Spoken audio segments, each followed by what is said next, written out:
تو انسان صحت کی حالت میں جس طرح اللہ کی عبادت کرتا ہے، جس طریقے سے اپنے فرائض کو بجا لاتا ہے، بیماری میں ویسا نہیں کر سکتا ہے۔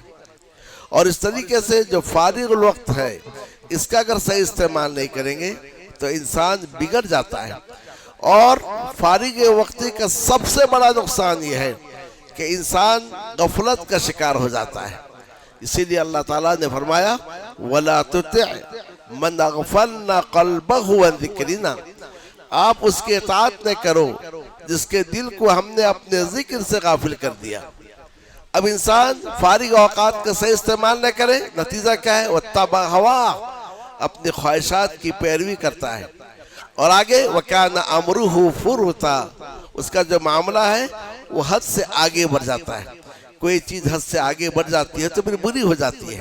تو لہذا ذمہ داران نے، مسجد نے جو اس اہم مشروع اور پروجیکٹ پر کام کیا اور اس کو اہم سمجھا کہ ہم اس محلے کے بچوں اور بچیوں کے لیے سمر کورس کا انتظام کریں اور ان کے وقت کا صحیح استعمال کریں، اس میں وہ ہم سبوں کی جانب سے دعا کے مستحق ہیں۔ صرف وہ نہیں بلکہ ان کے اولیاء امور، ان کے والدین بھی دعا کے مستحق ہیں کہ انہوں نے اپنے بچوں کے تعلق سے مناسب سمجھا کہ ان کے اوقات ضائع نہ ہو اور ان کے اوقات کا صحیح استعمال کیا جائے۔ اس موقع پر دو تین باتیں کہہ کر میں اپنی بات کو ختم کرنا چاہوں گا۔ سب سے پہلی بات یہ ہے ان بچوں اور بچیوں سے، بلکہ ہم سبوں کے لیے بات ہے کہ ہمیں اپنے وقت کا خیال رکھنا چاہیے۔ تو گویا جس طریقے سے چھٹی کے ان ایام کو صحیح وقت میں لگایا گیا ہے، اس طریقے سے ہم ساری کی ساری زندگی میں جو ہمارے اوقات ہیں ان کو صحیح کام میں لگائیں۔ ام المؤمنین عائشہ رضی اللہ تعالیٰ فرماتی ہے طوبیٰ لمن ملیت صحیفتہ بالاستغفار، مبارکباد ہے وہ شخص جس کا نام اعمال استغفار سے بھر دیا گیا ہو۔ تو ہمیں چاہیے اپنے اوقات کا صحیح استعمال کریں، خاص طور سے اللہ عز و جل کے ذکر میں صبح تسبیح، تحمید، تقدیس، تکبیر، استغفار، ان سارے چیزوں میں اپنے اوقات کا استعمال کریں تاکہ کل قیامت کے روز پچھتاوا کا سامنا نہ کرنا پڑے۔ تو پہلی بات جو میں اپنے آپ کو اور ان بچوں سے اور بچوں سے کہنا چاہتا ہوں وہ یہ ہے کہ اپنے اوقات کا صحیح استعمال کریں کہ وقت آپ کا ضائع نہ ہو۔ تو اس کے لیے ترتیب دیں کہ کس وقت کیا کام کرنا ہے اور لمحے لمحے کے آپ قدر کریں۔ اور دوسری بات یہ ہے یہاں بہت ساری چیزیں سکھائی گئی ہیں، دعائیں سکھائی گئی ہیں، وضو کا طریقہ، نماز کا طریقہ سکھایا گیا ہے، بڑوں سے کیسے بات کی جائے سکھایا گیا ہے۔ تو اسے اپنی زندگی میں نافذ کریں، کیونکہ پڑھنے کا مقصد، تعلیم حاصل کرنے کا مقصد یہ ہوتا ہے کہ اس پر عمل کیا جائے۔ اور تیسری بات جیسا کہ ہمارے امیر محترم نے کہا کہ اچھی صحبت اختیار کریں۔ المرء علی دین خلیلہ، آدمی اپنے دوست کے دین پر ہوتا ہے۔ فَلْيَنْظُرْ أَحَدُكُمْ مَنْ يُخَالِلُ، تم میں کا ایک شخص دیکھے کہ کس کے ساتھ اٹھتا اور بیٹھتا ہے۔ تو ہم اچھی صحبت اختیار کریں گے تو ہماری زندگی میں اس کے اچھے اثرات مرتب ہوں گے۔ یہ باتیں گرچہ میں ان بچوں اور بچیوں سے کہہ رہا ہوں لیکن حقیقت میں میرے مخاطب ان کے ماں باپ ہیں، اولیاء امور ہیں۔ وہ ان بچوں پر نگاہ رکھیں کہ ان کے اوقات کیسے گزر رہے ہیں، صبح کب اٹھ رہے ہیں، شام کو کب سو رہے ہیں، موبائل کتنی دیر تک وہ دیکھتے ہیں، کس کے ساتھ ان کا اٹھنا اور بیٹھنا ہے۔ تو گویا جب ان پر نگاہ ڈالیں گے، نگاہ رکھیں گے تو ان کے اوقات کی حفاظت کریں گے اور ان سے پوچھیں گے تم کیا پڑھ کے آئے ہو، کھانا کھاتے بسم اللہ پڑھے یا نہیں پڑھے، کھانے کے بعد الحمدللہ کہے یا نہیں کہے، گھر میں داخل ہوتے تو دعا پڑھے یا نہیں پڑھے۔ اس طریقے سے بار بار تاکید کی جائے تو انشاءاللہ اس سمر کورس کا فائدہ حاصل ہوگا۔ تو میں ذمہ داران مسجد حاضر سے توقع رکھوں گا تو کہ صرف یہی ایک سمر کورس نہیں بلکہ موقع بموقع اس قسم کے مختلف پروگرام منعقد کریں تاکہ اس مسجد کا اور اس مرکز کا صحیح فائدہ اٹھایا جا سکے۔ رب العالمین سے توفیق کی دعا کرتے ہوئے اپنی بات کو ختم کرتا ہوں۔ وصلی اللہ تعالی علی النبی الکریم وعلی آلہ وصحبہ اجمعین۔ انشاءاللہ جزاکم اللہ خیرا، بارک اللہ فیکم۔ اب جو ہے بچوں نے جو شرکت کی ہے ان کو سرٹیفکیٹس اور انعامات سے نوازا جائے گا. جو اچھے پرفارمنس کی ہے میں ان کا نام لوں گا، وہ آئیں گے. فضیلت الشیخ طاہر خالد سید صاحب کے ساتھ انعام لیں گے ان کے ہاتھوں. محمد انس بن عبد الجمیل، محمد انس بن عبد الجمیل شیخ کے ہاتھوں. شیخ تھوڑا پیچھے ہو جائیے کیمرے میں. ہاں اس کو کنارہ کر سکتے ہیں. محمد انس بن عبد الجمیل، یہ انہوں نے بہت اچھی پرفارمنس کی. اس کے بعد محمد حماد بن محمد عمران الدین، محمد حماد بن محمد عمران الدین مسلسل حاضر رہے اور اچھی دعائیں یاد کری، سبق سنایا. شکرا، جزاکم اللہ بلا کرو. عبد الملک بن شفیق احمد، عبد الملک جلدی آئیے. اس کے بعد ظفر الحسن بن منہاج الحسن، ظفر الحسن عبداللہ. ہاں ظفر الحسن نام ہے. سند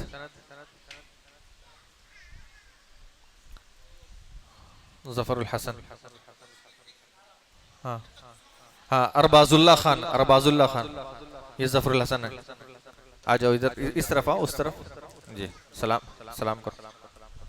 ہاں ارباز اللہ خان، ارباز اللہ خان ہے یہاں پر. آگے دے دیجئے. شکران بولو، جزاک اللہ بولو. سلام. ٹھیک، اب شیخ بیٹھ جائیں. بارک اللہ فیکم. اب طالبات میں تقسیم کرنے کے لیے اسناد اور انعامات میں فضیلت الشیخ شفیق عالم صاحب سے گزارش کروں گا. حفصہ فاطمہ بنت برکت علی، حفصہ فاطمہ، ماشاءاللہ بارک اللہ فیہا، اللہ علم نافع عطا فرمائے. وہاں ادھر دیکھو. سیدہ ماہرہ، سیدہ ماہرہ جائیے، انعام لیجئے شیخ. ہاں سلام. طوبہ فاطمہ بنت عبد الوہاب، طوبہ فاطمہ بنت عبد الوہاب. نصیبہ، ہاں ہاتھ میں پکڑ لیجئے صحیح سے. نصیبہ، یہ نصیبہ یحییٰ، محمد یحییٰ. شکرا، جزاک اللہ. رمیسہ، ماشاءاللہ بارک اللہ فیک. ٹھیک ہے، جزاکم اللہ خیر، بارک اللہ فیک.